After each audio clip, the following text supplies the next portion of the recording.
روحانی علاج والے مولوی وہ سب کو اچھے لگتے ہیں، کیونکہ لوگوں کا خیال یہ ہے کہ یہ لوگ ہماری شادیاں بھی کرا رہے ہیں، ایسے دم دے بتاتے ہیں، ایسے وظیفے، ہماری اولادیں بھی پیدا ہو رہی ہیں. تو روحانی والوں سے تو بہت محبت ہوتی ہے لوگوں کو. روحانی والوں کو دبا کے ہدایا ملتے ہیں. روحانی والوں کے ہدایا اگر آپ جا کے دیکھ لو، یہ ان کی باتیں جو نہیں لیتے پھر بھی ان کو جو زبردستی ملتے ہیں. روحانی والوں کو جو فیسز پیسے ملتے ہیں، روحانی والے جو ملکوں کے سفر کرتے ہیں، کیونکہ روحانی والے کیا کرتے ہیں، 100 فیکٹریاں بنتی نا، کسی ایک کی فیکٹری بھی اللہ نے کھول دی. دم تو 100 پہ کیا تھا انہوں نے، ایک کے مقدر میں تھا کہ اللہ اس کے کاروبار کو چلا دے گا. تو وہ جو اللہ اس کے کاروبار کو چلاتا ہے تو وہ کس کے کھاتے میں چلا جاتا ہے؟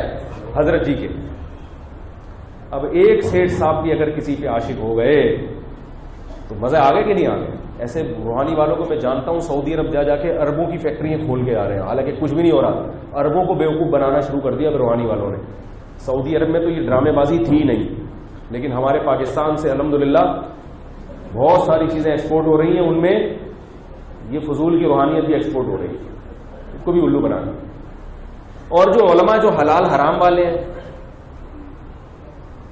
ان سے لوگ پریشان رہتے ہیں کہ یار ان کے پاس بیٹھو تو فلاں کی دعوت کھانا جائز ہے، فلاں کی دعوت کھانا حرام ہے.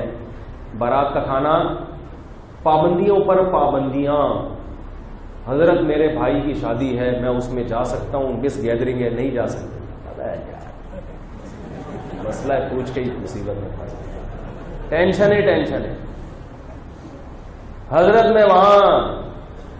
میں ابھی ایک صاحب نے 20 لاکھ کی گاڑی خریدی، مجھے کال کی، انہوں نے کہا کہ انشورنس کرا سکتا ہوں. میں نے کہا حرام. مجھے کہنے لگے تکافل کرا سکتا ہوں. میں نے کہا ہماری رائے کے مطابق تکافل بھی جائز نہیں. ٹھیک ہے، اختلافی مسئلہ ہے، لیکن ہمیں تو مجھے اس کے ناجائز ہونے پر بہرحال اطمینان ہے. دلائل کیا ہے وہ موقع نہیں ہے، نہ وہ عوام کو اتنی گہری باتیں معلوم ہے. اختلاف ہو سکتا ہے.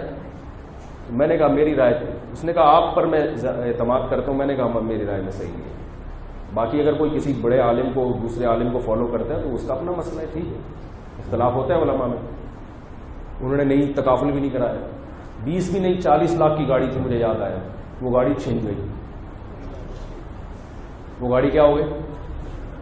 مجھے فون کر کے کہہ رہے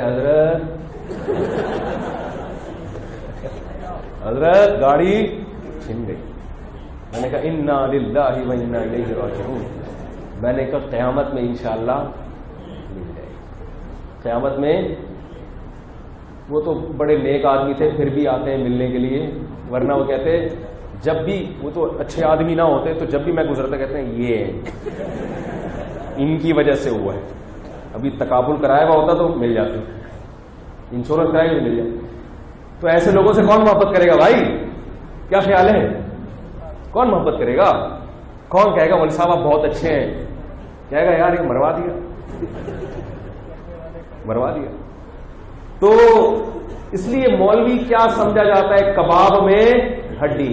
لیکن میں ان سے کہتا ہوں جن کی 40 لاکھ کی گاڑی چھینی ہے، جب وہ قیامت میں ثواب کو دیکھیں گے تو پھر شاید ہم سے محبت کرنا. ٹھیک ہے تکافل کے میں اختلاف ہے، لیکن ان کی نیت تو یہی تھی نا کہ خواہشات نفسانیہ کی پیروی نہیں کرنی، جس عالم کی بات زیادہ سمجھ میں آ رہی ہے اس کو فالو کرنا ہے. ان کی نیت اچھی تھی تو ان کو نیت پر اجر انشاءاللہ ملے گا، لیکن وہ تو قیامت میں ملے گا نا. کیا دنیا میں تو مولویوں کا بیڑا غرق ہو گیا نا، ایسے مولویوں تو قیامت میں ملے گا. تو اسی طرح وراثت کا مسئلہ لوگ پوچھنے کے لیے آ جاتے ہیں. ایک صاحب پوچھنے کے لیے آئے کہ میں نے ابا کے کاروبار کو زمین سے لے کے آسمان تک پہنچایا، یہ کیا وہ کیا، ابا سب کچھ میں ہی کر رہا ہوں. میں نے کہا آپ نے جتنا بھی کیا کام، کاروبار کس کا ہے؟ ابا کا ہے. جب مریں گے ابا کا انتقال ہوگا تو آپ کو اتنا ہی ملے گا جتنا اس بھائی کا حصہ ہے جس کا کاروبار میں کوئی محنت نہیں ہے.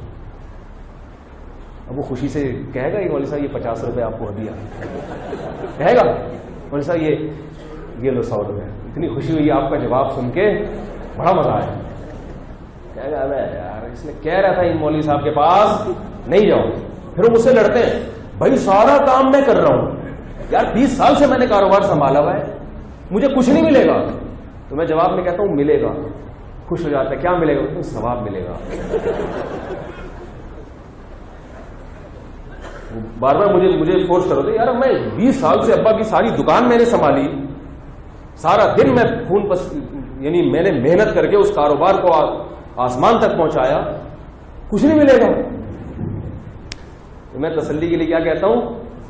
ملے گا. وہ بڑا خوش ہو جاتا ہے کہ شاید 1/3 میرا ہو اس میں الگ. میں کہتا ہوں ثواب ملے گا. وہ پوچھتا ہے نا کیا ملے گا، میں کہتا ہوں ثواب ملے گا. پھر ثواب ملے گا، بہت زیادہ ثواب ملے گا. لیکن اگر اس طرح کے اسٹائل رہا تو وہ ثواب بھی وہ بھی نہیں ملے گا. سمجھ آ رہی ہے؟ وہ بھی نہیں. تو کون خوش ہوگا بھائی؟ کیا خیال ہے؟